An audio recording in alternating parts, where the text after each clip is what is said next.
नमस्कार। अरुण के दोहे सुनाने का ये क्रम जारी है। आज आपको अभी मैं 4 दोहे सुनाता हूँ, पढ़ता जाता हूँ और पढ़ते पढ़ते जहाँ ज़रूरत होगी उस मुताबिक कुछ कहता भी जाऊँगा साथ साथ। भाव मुताबिक दृष्टि हो और दृष्टि सम आचार, नाटक हो गर भाव में नाटक सम व्यवहार। मनुष्य के अंतःस्थल में जो भाव होता है उसी के अनुसार वह सारी सृष्टि को देखता है। जो अहंकार भाव से प्रेरित है वह एक स्वार्थी और दुनियादारी में निपुण व्यक्ति जैसा व्यवहार करेगा, क्योंकि उसे स्वार्थ पूर्ति हेतु एडजस्टमेंट करते रहना पड़ता है। जिसके मन में अद्वैत भाव है उसे सृष्टि के साथ तादात्म होगा, पूरी सृष्टि के साथ तादात्म होगा। उसका कोई पर्सनल सेल्फ या अहंकार नहीं होगा। सारी सृष्टि ही का एकात्म भाव ही उसके अंदर होगा और इसी कारण वो सारी जगत से, सारे ब्रह्म से, सारे विश्व से उसका तादात्म्य होगा। उसका व्यवहार एक संत या साधु जैसा होगा, क्योंकि उसकी दृष्टि में कोई भी पराया नहीं। सारी सृष्टि ही अपने को सृष्टि के रूप में जिस तरह अपने को धारण करती है, सृष्टि के रूप में स्वयं को जैसे धारित करती है, उसी सृष्टि का एक अंगभूत, उसका एक हिस्सा बनकर वो आदमी रहेगा।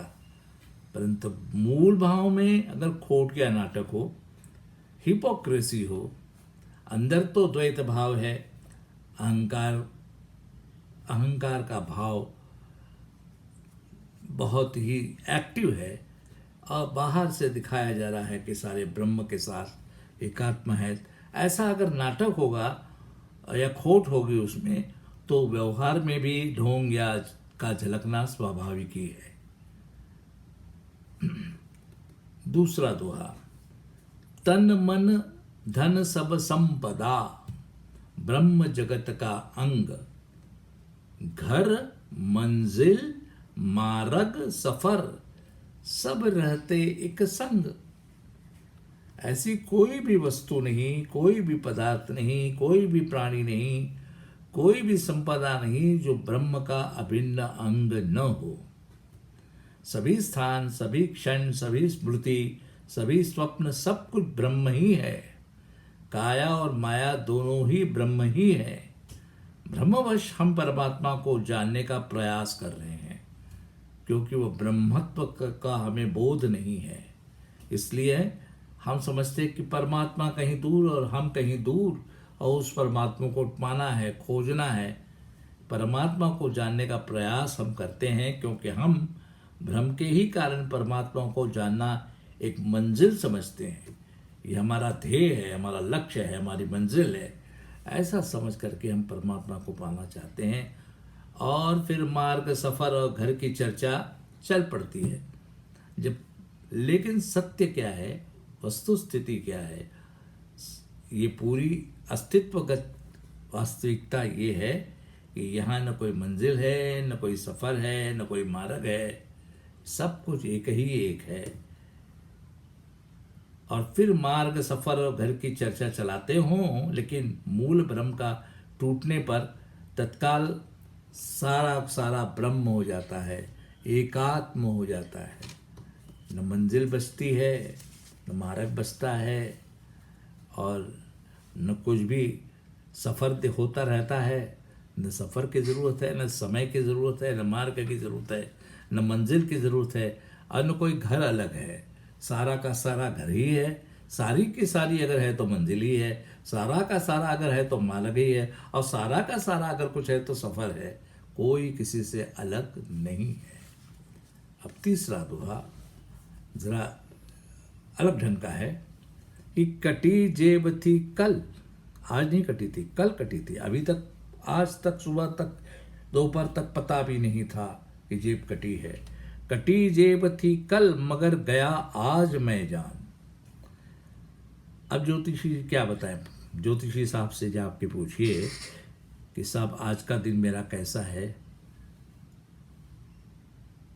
कल फूटे थे भाग या हुआ आज जब ज्ञान। पहले यह तय करना पड़ेगा कि जिस दिन जेब कटी थी वो दिन खराब था, या आज हमें पता लगने के बाद जो हमें एकदम कुछ खोने का, हम कुछ खो बैठे हैं, इस भावना से जो हम हिल गए हैं अंदर से,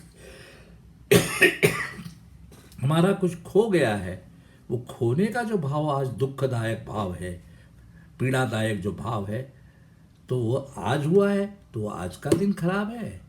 ये कल जब जेब कटी थी वो दिन खराब था। सुख दुख की वंचना में फंसा मनुष्य सारी जिम्मेदारी भाग्य पर डालकर सुविधा का अनुभव करता है। किसी दिन को अच्छा तो किसी को बुरा जानकर जीवन जीता है, फिर स्वभावतः ज्योतिष पर भरोसा रखने लगता है। वस्तुतः दिन अच्छे या बुरे नहीं होते, दिन तो बस दिन ही होते हैं। मानिए आपकी जेब कल कटी थी और जेब में रखे 1000 रुपए चोरी चले गए। जेब कल कटी, कल का दिन आपने बहुत ही आनंद से बिताया था। जेब कल कटी थी लेकिन कल का दिन आपने बड़ा आनंद से बिताया था। आज अचानक आपको ज्ञात हुआ कि जेब कटी हुई है और आपके पैसे निकल गए हैं, आप दुख में लीन हो जाते हैं। अब दिन कौन सा खराब, कल का जब जेब कटी थी या आज का जब जेब कटने की हमें जानकारी हुई। इस प्रश्न के उत्तर को ढूंढते ये समझ आता है कि दुर्घटनाएं या सुघटनाएं बुरी या अच्छी नहीं हैं, वे तो केवल घटनाएं हैं। उनका ज्ञान होने पर जो प्राप्ति या खोने का एहसास है, उनका ज्ञान होने पर जो प्राप्ति या सोने का एहसास है, वही सुख दुख का कारण है। अगर एहसास ही न हो तो मन में वासना या सुरक्षा न होगी, तो एहसास अच्छे या बुरे का नहीं, केवल घटना का होगा। घटना का केवल अच्छा एहसास हो तो ठीक है, क्योंकि घटना सिर्फ घटना है, अच्छी बुरी नहीं है। लेकिन घटना घटने के बाद उसके साथ अच्छी हुई बुरी हुई, ये भाव जब आकर चिपक जाता है, तब सुख दुख की निर्मिति होती है। फलतः कोई सुख या दुख न होगा और इसीलिए दिन के अच्छे या बुरे होने का प्रश्न ही नहीं उठेगा। सुख दुख के मूल मानसिक कारण को जानने वाला ज्योतिष की कल्पनाओं में रस नहीं लेता। मूल कारण जिसे मालूम है वो ज्योतिष से न पूछने जाता है, न उसमें ज्योतिष में उसको कोई रस रहता है, क्योंकि सारी चीजें उसको बिल्कुल साफ साफ दिखाई देती हैं।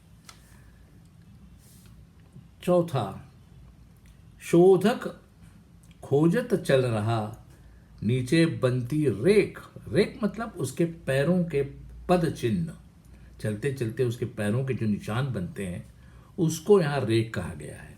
शोधक खोजत चल रहा और नीचे बनती रेख, और अपना चलना। अब क्या होता है, वो तो खोज रहा है जिस चीज को, उसके ध्यान में वो चीज है और उसकी खोज में वो चल पड़ा है, और वो चल पड़ा है तो उसके पैर चल पड़े हैं, उसके पैर चल पड़े तो पैरों के निशान बन रहे हैं, और हम वो कहाँ देख रहा है उसका हमें कोई ध्यान नहीं। हम उसके पैर कैसे चल रहे हैं, कहाँ से गुजरे हैं, वहाँ पर अपने पैर रखते रखते रखते रखते चले जाते हैं, इस आशा में कि शायद एक दिन हमको भी मिल जाए वो चीज़। शोधक खोजत चल रहा, नीचे बनती रेख, और अपना चलना हो रहा उस रेखा को देख, उन पद चिन्हों को देखकर चलना हमारा चलना है। सत्य शोध के प्रयत्न में साधक के द्वारा जो आचरण रेखाएं बनती हैं, उन रेखाओं का अनुसरण हम करते हैं, यह समझकर कि शायद हमें भी सत्य दिख जाए।